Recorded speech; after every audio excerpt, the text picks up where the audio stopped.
ബൈബിളിനെ ആസ്പദമാക്കി കവിതകൾ നന്നേ വിരളമാണെന്ന് നമ്മൾക്കറിയാമല്ലോ. എന്നാൽ വിശുദ്ധ യോഹന്നാന്റെ സുവിശേഷം 4-ാം അധ്യായത്തിലെ പ്രധാന കഥാപാത്രങ്ങളായ യേശുക്രിസ്തുവിനെയും ശമരിയാക്കാരി സ്ത്രീയെയും ആസ്പദമാക്കി കുമാരനാശാൻ രചിച്ച ചണ്ഡാലഭിക്ഷകി എന്ന കവിത പ്രചുര പ്രചാരം നേടിയിട്ടുണ്ട്. ശമരിയ പട്ടണത്തിൽ സുഖാർ എന്ന ഗ്രാമത്തിൽ ശമരിയായ സ്ത്രീ വെള്ളം കോരുവാൻ വന്നു. വഴി നടന്ന് ക്ഷീണിച്ച യേശു ക്ഷീണമകറ്റുവാനായി ആ സ്ത്രീയോടെ ദാഹജലം ചോദിച്ചു. താൻ അധകൃതിയായ സ്ത്രീയാണെന്നും തന്റെ കയ്യിൽ നിന്ന് വെള്ളം കുടിക്കുന്നത് തെറ്റല്ലേ എന്നും ആ സ്ത്രീ യേശുവിനോട് ചോദിക്കുന്നു. എന്നാൽ സമത്വത്തിന്റെ സന്ദേശം ക്രിസ്തുദേവൻ ഇവിടെ പകരുന്നതാണ് ഈ സംഗീത ശില്പത്തിന്റെ ഇതിവൃത്യം. നമുക്ക് വീക്ഷിക്കാം യേശുവും ശമരിയ സ്ത്രീയും.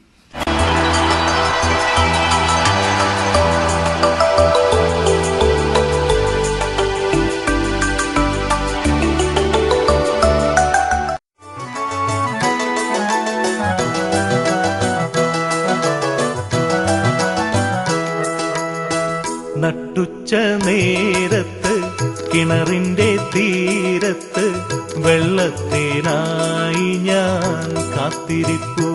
നാരി ഒരു പാത്രം ദാഹജലം നീ എനിക്കു നൽകൂ. അയ്യോ നീയൊരു യൂതൻ, ഞാൻ ഇന്നൊരു ശമരായത്തി. ഞാൻ കോരിയ വെള്ളം തൊട്ടാൽ തീണ്ടലില്ലേ? ഞാൻ കോരിയ വെള്ളം തൊട്ടാൽ തീണ്ടലില്ലേ?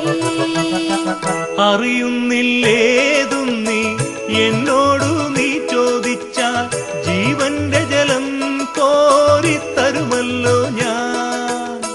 ജീവന്റെ ജലം കോരിത്തരുമല്ലോ ഞാൻ.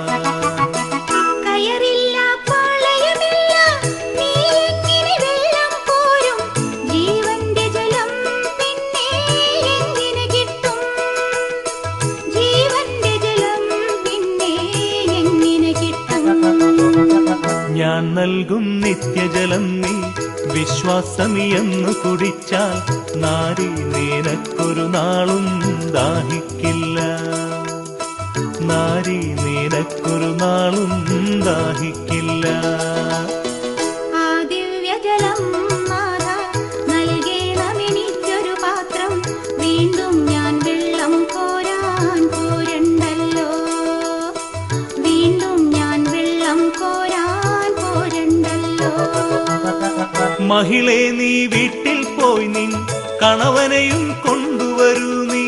അപ്പോൾ ഞാൻ കോരി വിളമ്പാം ജീവന്റെ ജലം. അപ്പോൾ ഞാൻ കോരി വിളമ്പാം ജീവന്റെ ജലം. ഗുരുവേ നീ കോപിക്കരുതേ, വീട്ടിൽ ഞാൻ എന്തിനു പോകാൻ? ഇല്ലില്ല സത്യമെനിക്കോ ഭർത്താവില്ല. ഇല്ലില്ല സത്യമെനിക്കോ ഭർത്താവില്ല. നീ ചൊന്നതു സത്യം തന്നെ, കണവന്മാരഞ്ചുണ്ടായി. ഇപ്പോഴുള്ളവനോ നിന്റെ ഭർത്താവല്ല. ഇപ്പോഴുള്ളവനോ നിന്റെ ഭർത്താവല്ല. നിൻഹിതമെൻ ജീവചരിത്രം, നീ എങ്ങനെ സർവമറിഞ്ഞു? ദൈവകരം തെളിവായി നിന്നിൽ കാണുന്നു ഞാൻ. ദൈവകരം തെളിവായി നിന്നിൽ കാണുന്നു ഞാൻ.